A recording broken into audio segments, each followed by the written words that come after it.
Hello guys, welcome back to my channel. আশা করি আপনারা সবাই ভালো আছেন।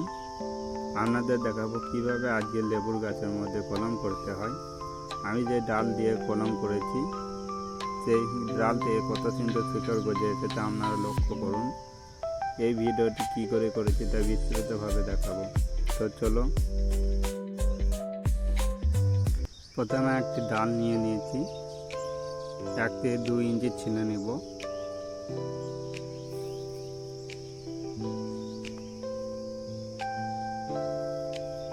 হালকা করে ছিঁড়ে নেব, যেন শুধু চালটা ছিঁড়ে নেব।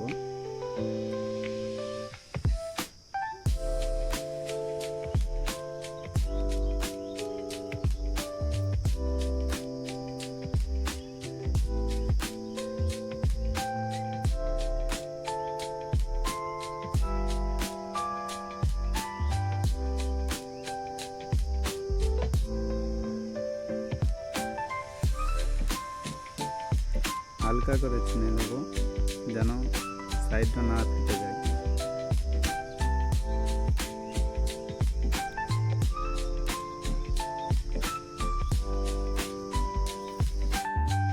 তো ডালটা ছেলে নেওয়া হয়ে গেছে।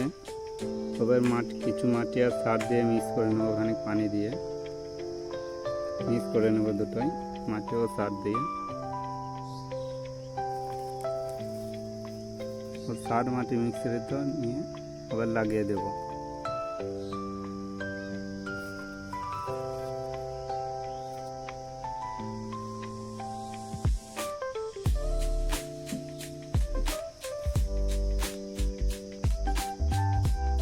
লাগানো হয়ে গেল, এবার পলিথিন দিয়ে বেঁধে দেবো, মুড়িয়ে দেবো ভালো করে জ্বলতে দেবো, তার দিয়ে বেঁধে দেবো। উপর দিকটাতে হালকা করে বেঁধে দেবো, যেন পানি দেওয়া হয়। আর নিচের দিকটা টিপে বেঁধে দেবো।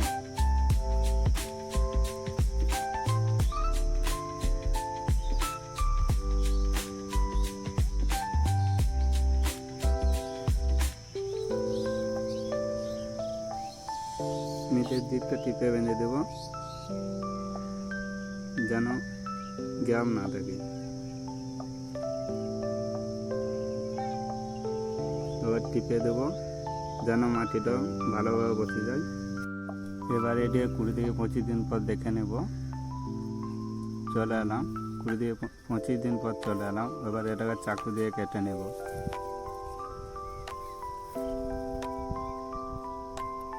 ভালো করে কেটে নেব। বড় বারণ চাকু নাই তো তাই ছোট চাকু দিয়ে কেটে নিলাম।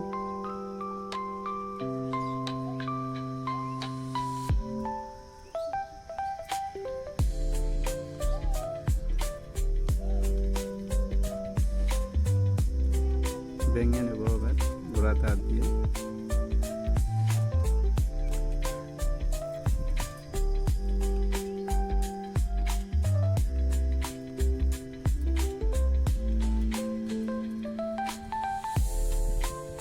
তো দেখতেই পাচ্ছেন কত সুন্দর শিকড় গজিয়েছে। এবার এটিকে খুলে নেব চিক থেকে।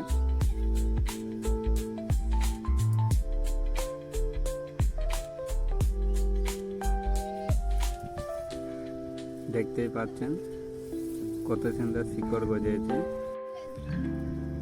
দেখতেই পাচ্ছেন, লক্ষ্য করুন কত ভালো শিকড় গজিয়েছে। কিছু ঘাসও বেরিয়ে গেছে। এরকম ভিডিও পেতে গেলে লাইক, কমেন্ট, শেয়ার করে দেবেন ভিডিওটিতে।